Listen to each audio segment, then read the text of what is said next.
यह class UPSSC पेट 2025 exam के लिए है। जय भीम साथियों, भीम एजुकेशन चैनल पर आप सबका स्वागत है। अगर आपको यह क्लास पसंद आए तो लाइक, शेयर एंड सब्सक्राइब करें।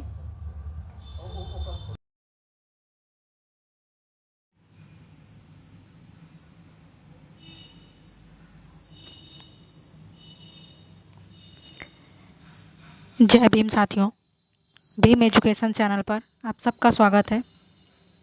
आज की क्लास में हम जीके जीएस से संबंधित 10 महत्वपूर्ण प्रश्न करेंगे जो आने वाले पेट के एग्ज़ाम में पूछे जा सकते हैं।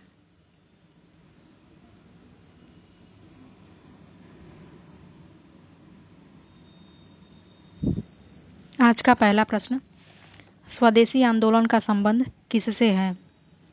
ए 1947 में बंगाल के विभाजन से, बी 1905 में बंगाल के विभाजन से, सी 1921 के असहयोग आंदोलन से, या फिर डी 1947 में पंजाब के विभाजन से।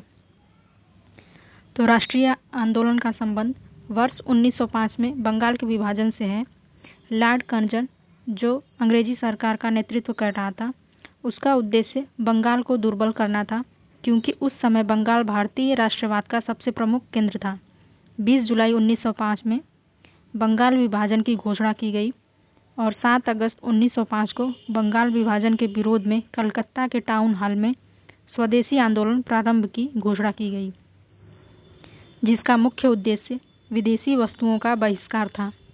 16 अक्टूबर 1905 को बंगाल विभाजन प्रभावी हो गया। क्वेश्चन नंबर पहले का आंसर है बी। 1905 में बंगाल के विभाजन से संबंध है स्वदेशी आंदोलन का।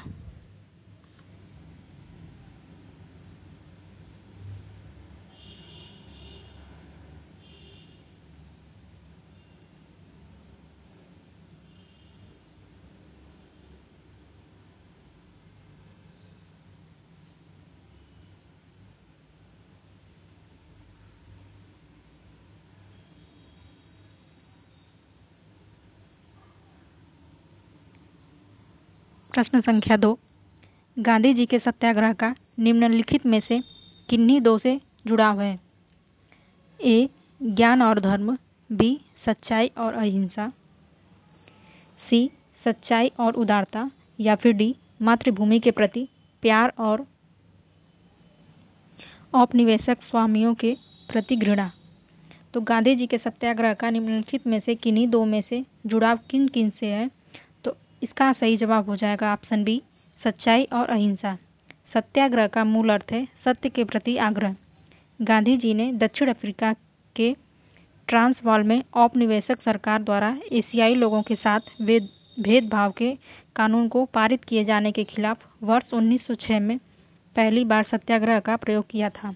भारत में सर्वप्रथम चंपारण, जो कि बिहार में पड़ता है, वहां से उन्होंने सत्याग्रह की शुरुआत की थी।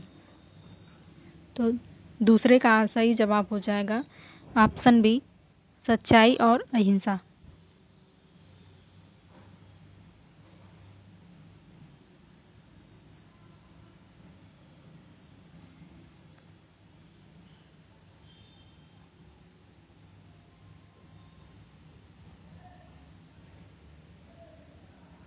प्रश्न 3,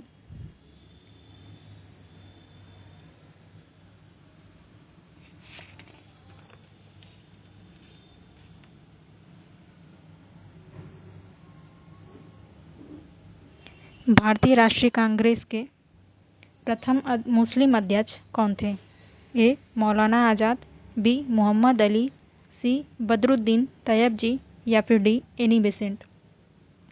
भारतीय राष्ट्रीय कांग्रेस के प्रथम मुस्लिम अध्यक्ष जो थे वो बदरुद्दीन तैयबजी थे।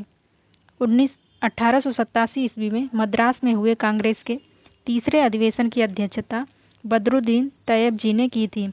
वह भारतीय राष्ट्रीय कांग्रेस के प्रथम मुस्लिम अध्यक्ष थे। तीसरे का सही जवाब हो जाएगा सी, बदरुद्दीन तैयबजी।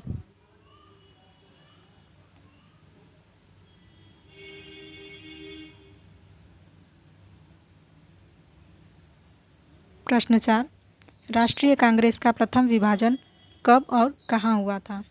ए. इलाहाबाद, बी. कलकत्ता, सी. सूरत या फिर डी. लाहौर। तो भारतीय राष्ट्रीय कांग्रेस का प्रथम विभाजन वर्ष 1907 में सूरत अधिवेशन में हुआ था, जिसमें कांग्रेस नरमपंथी और गरमपंथी दो अलग अलग गुटों में विभक्त हो गया था। सूरत अधिवेशन ताप्ती नदी के किनारे हुआ था। सूरत के विभाजन में गरम दल का नेतृत्व बाल गंगाधर तिलक जी ने किया था। इस क्वेश्चन का सही जवाब हो जाएगा ऑप्शन सी, सूरत।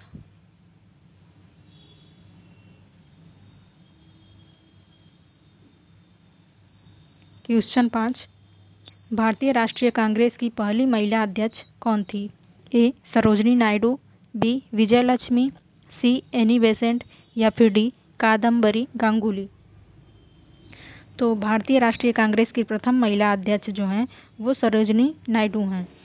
कांग्रेस के 32वें अधिवेशन का आयोजन 26 से 29 दिसंबर 1917 को कलकत्ता में हुआ था। इसमें एनी बेसेंट को कांग्रेस का प्रथम महिला अध्यक्ष चुना। क्वेश्चन नंबर 5, भारतीय राष्ट्रीय कांग्रेस की पहली महिला अध्यक्ष कौन थी?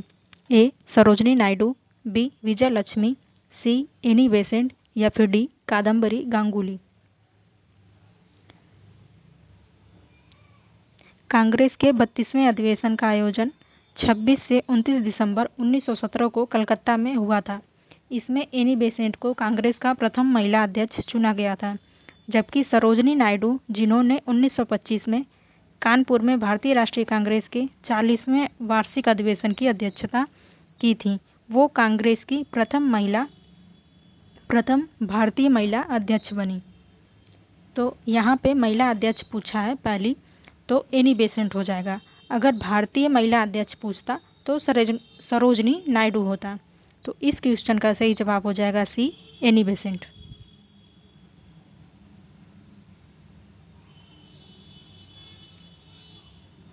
क्वेश्चन नंबर 6, भारतीय स्वतंत्रता के समय भारतीय राष्ट्रीय कांग्रेस के अध्यक्ष कौन थे? ए. मौलाना अबुल कलाम आजाद, बी. जे.बी. कृपलानी, सी. जवाहरलाल नेहरू या फिर डी. राजेंद्र प्रसाद। तो भारतीय स्वतंत्रता के समय भारतीय राष्ट्रीय कांग्रेस के अध्यक्ष जो थे वो जे.बी. कृपलानी थे। भारत विभाजन के समय जे.बी. कृपलानी भारतीय राष्ट्रीय कांग्रेस के अध्यक्ष बने। ये 23 नवंबर 1946 के मेरठ अधिवेशन में अध्यक्षता की थी और नवंबर 1947 तक अध्यक्ष बने रहे थे। तो 6 का सही जवाब हो जाएगा बी, जे.बी. कृपलानी।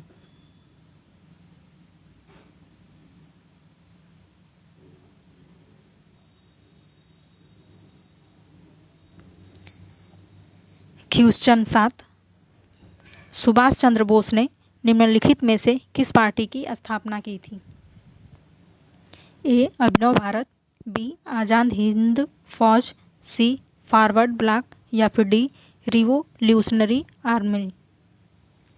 तो वर्ष 1939 में त्रिपुरी संकट के बाद कांग्रेस की अध्यक्षता से त्यागपत्र देने के पश्चात सुभाष चंद्र बोस ने फॉरवर्ड ब्लॉक की स्थापना की थी। यह संगठन वामपंथी विचारधारा पर आधारित था। 7 का सही जवाब हो जाएगा option D, option C, forward block.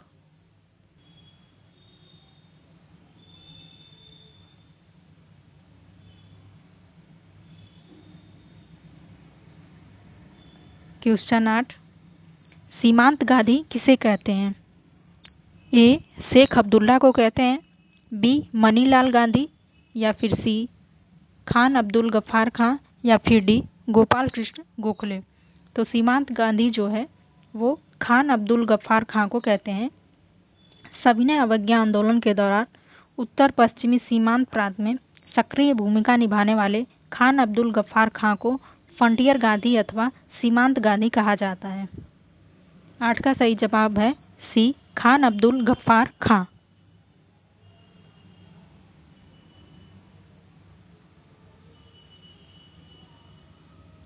प्रश्न संख्या 9, भारतीय स्वतंत्रता संग्राम में करो या मरो का नारा किसने दिया था? ए. गांधी जी ने, बी जवाहरलाल नेहरू ने, सी माउंटबेटन ने या फिर डी पैंथिक लॉरेंस ने।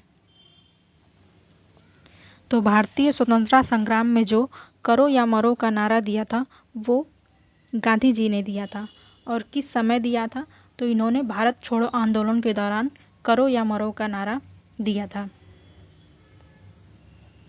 यह अगस्त 1942 में प्रारंभ किया गया था। 9 का सही जवाब है, गांधी जी ने करो या मरो का नारा दिया था। Option A.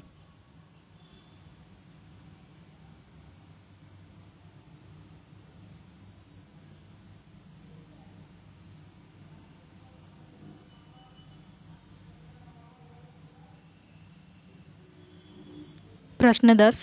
स्वतंत्रता के बाद रियासतों का भारत संघ में एकीकरण करने के लिए कौन जिम्मेदार है?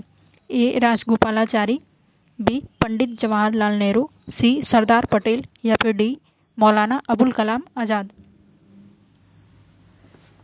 तो स्वतंत्रता के बाद रियासतों का भारत संघ में एकीकरण करने के लिए जो जिम्मेदार हैं वो सरदार वल्लभ भाई पटेल हैं।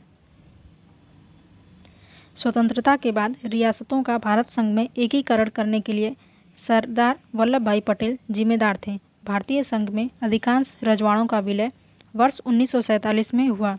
15 अगस्त 1947 तक जूनागढ़, जम्मू एवं कश्मीर तथा हैदराबाद को छोड़कर सभी रजवाड़े भारत में शामिल हो गए तथा वर्ष 1948 के अंत तक इन तीनों रियासतों को भी इसके लिए बाध्य होना पड़ा।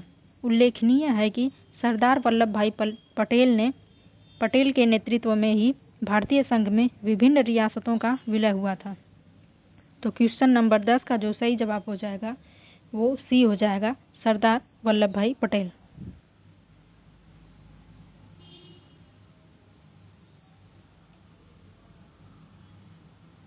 आज का क्लास यहीं समाप्त होता है। अगर आपको यह क्लास पसंद आए तो ज़्यादा से ज़्यादा लाइक, शेयर एंड सब्सक्राइब करें। जय भीम।